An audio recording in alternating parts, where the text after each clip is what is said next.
നമുക്കിന്നൊരു തക്കാളി സാദം ഉണ്ടാക്കിയാലോ?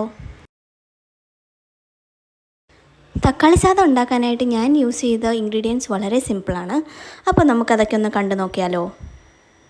So welcome to my yet another video.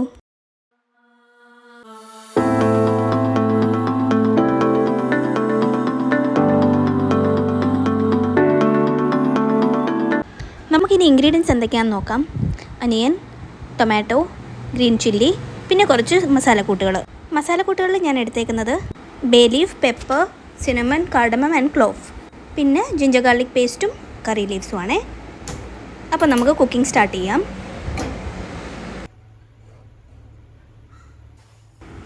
ഒരു ടീസ്പൂൺ ഗീ ആഡ് ചെയ്യാം കേട്ടോ.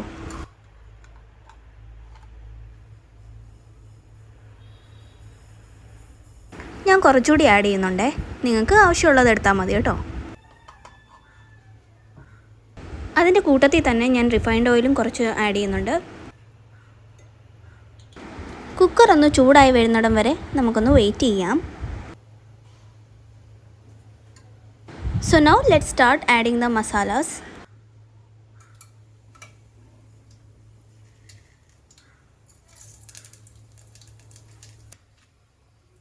ഇനി ആ മസാലയൊക്കെ ഒന്ന് ചൂടായതിന് ശേഷം നമുക്ക് അനിയൻസ് ആഡ് ചെയ്യാം.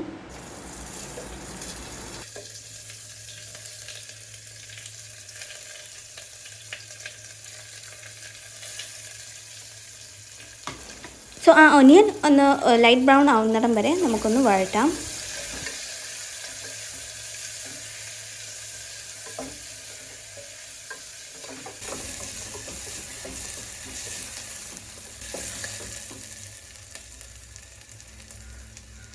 കണ്ടോ, അതൊരു ലൈറ്റ് ബ്രൗൺ കളറായിട്ടുണ്ട്. ഇനി നമുക്കതിലേക്ക് ഗ്രീൻ ചില്ലീസ് ആഡ് ചെയ്യാം കേട്ടോ.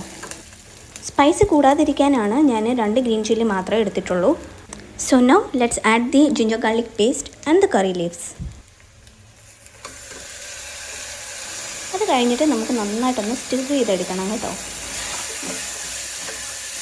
ജിഞ്ചർ ആൻഡ് ഗാർലിക്കിൻ്റെ ആ ഒരു പച്ചമണം മാറുന്നിടം വരെ നമുക്കൊന്ന് സ്റ്റിർ ചെയ്യാം.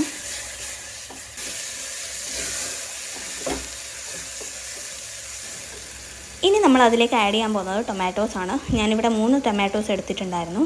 അപ്പോൾ അത് കട്ട് ചെയ്തത് നമുക്കിതിനകത്തോട്ട് ആഡ് ചെയ്യാം കേട്ടോ.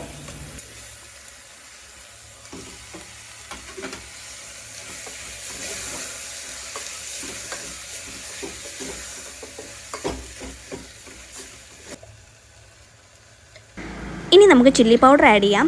ഞാനിവിടെ 2 ടീസ്പൂണാണ് എടുത്തേക്കുന്നത്.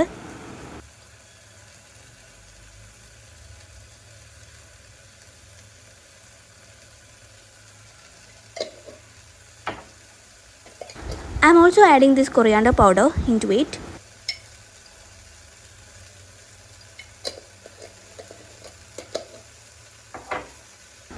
And also this turmeric powder, which is a mandatory one. അതൊരു 1/4 ടീസ്പൂൺ ചേർത്താൽ മതി കേട്ടോ.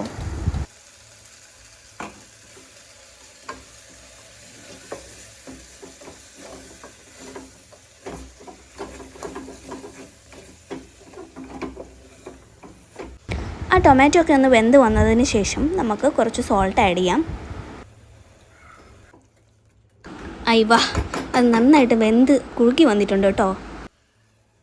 ഇനി നമുക്കതിലേക്ക് റൈസ് ആഡ് ചെയ്യാം. ഞാൻ ജീരക സാമ്പാർ റൈസാണ് എടുത്തേക്കുന്നത്, which I soaked it for 30 minutes. ഈ റൈസിൻ്റെ പ്രത്യേകത പിന്നെ നിങ്ങൾക്ക് എല്ലാവർക്കും അറിയാമല്ലോ. ഇതിൻ്റെ അരോമ ഇറ്റ്സ് വെരി പ്ലസൻറ്റ്. അതുകൊണ്ടാണ് നമ്മൾ ഈ ഒരു റൈസ് ബിരിയാണി ഉണ്ടാക്കാനും ഇതുപോലെ തക്കാളി സാദം ഉണ്ടാക്കാനും ലെമൺ റൈസൊക്കെ ഉണ്ടാക്കാനായിട്ട് യൂസ് ചെയ്യുന്നത്. Because of its fragrance and texture. നമ്മൾ വെള്ളം ആഡ് ചെയ്യുന്നതിന് മുമ്പ് ഈ ഒരു റൈസ് ആ ഒരു ഗ്രേവിയിലേക്ക് നന്നായിട്ട് പിടിക്കണം. എന്നിട്ട് വേണം നമ്മൾ വെള്ളം ആഡ് ചെയ്യാനായിട്ട്. ആ ഒരു ടെക്സ്ചറൊക്കെ നല്ല സ്മൂത്ത് ആയിരിക്കണം. എന്നിട്ട് വേണം നമ്മൾ വെള്ളം ആഡ് ചെയ്യാനായിട്ട് കേട്ടോ.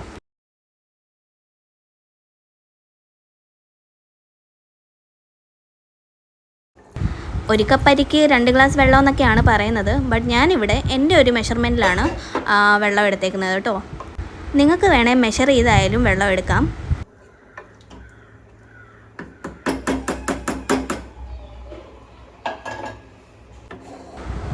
വെള്ളമൊക്കെ ഒഴിച്ച സ്ഥിതിക്ക് നമുക്കിനി കുക്കറൊന്ന് ക്ലോസ് ചെയ്യാം കേട്ടോ. കുക്കറൊന്ന് ക്ലോസ് ചെയ്ത് ലിഡൊക്കെ ഒന്ന് ഇടാം. ലിഡൊക്കെ ഇട്ടതിന് ശേഷം നമുക്ക് 3 വിസിൽ വരുന്നിടം വരെ നമുക്കൊന്ന് വെയിറ്റ് ചെയ്യാം. ഈ സാധനത്തിൻ്റെ കൂടെ തന്നെ ഞാൻ സൈഡിൽ കഴിക്കാനായിട്ട് മുട്ടയും കൂടെ ബോയിൽ ചെയ്യുന്നുണ്ടായിരുന്നു. I actually prefer boiled egg, but Mobin ഇവിടെ സണ്ണി സൈഡ് അപ്പാണ് ഇഷ്ടം, അതായത് ബുൾസ് കേട്ടോ. പറഞ്ഞ് നമ്മുടെ കുക്കറിൽ നിന്ന് വിസിൽ വന്ന് തുടങ്ങി.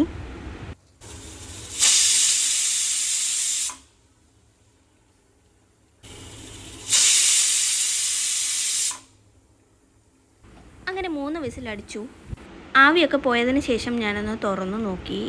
ആഹാ, അടിപൊളി, നല്ല സെറ്റായിട്ട് വന്നിട്ടുണ്ട് കേട്ടോ. ഇനി നമുക്ക് സെർവ് ചെയ്യാം. വി ആർ ഓൾറെഡി ലേറ്റ്, അതുകൊണ്ട് നല്ല വിശപ്പുണ്ട്. യെസ്, അതിൻ്റെ കൂട്ടത്തിൽ തന്നെ ഞാൻ ക്യൂക്കമ്പർ ആൻഡ് പപ്പടം എടുത്തിട്ടുണ്ടായിരുന്നു കേട്ടോ. കുറച്ച് ആർഭാടം ആയിക്കോട്ടെ എന്ന് കരുതി. നമുക്കിനി കഴിപ്പൊന്ന് സ്റ്റാർട്ട് ചെയ്യാം. നല്ല വിശപ്പുണ്ടേ. നമ്മുടെ വീട്ടിൽ വെജിറ്റബിൾസ് ഒക്കെ കുറവാണെങ്കിൽ നമുക്ക് ഈസി ആയിട്ട് ഉണ്ടാക്കാവുന്ന ഒരു റെസിപ്പിയാണിത്. Do try. ആൻഡ് ഇതിൻ്റെ ടേസ്റ്റ് പിന്നെ പറയണ്ടല്ലോ, നിങ്ങൾക്ക് കണ്ടാൽ അറിയാമല്ലോ. അപ്പോൾ ഇതുപോലുള്ള ഈസി കുക്കിംഗ് ആൻഡ് റെസിപ്പീസിന് വേണ്ടി ഡു സബ്സ്ക്രൈബ് മൈ ചാനൽ. അതുപോലെ തന്നെ നിങ്ങളുടെ ഗോ ടു ഫുഡ് എന്താണെന്ന് കമൻറ്റ് ബോക്സിൽ അറിയിപ്പിക്കുക. So see you in the next video. Take care. Bye by.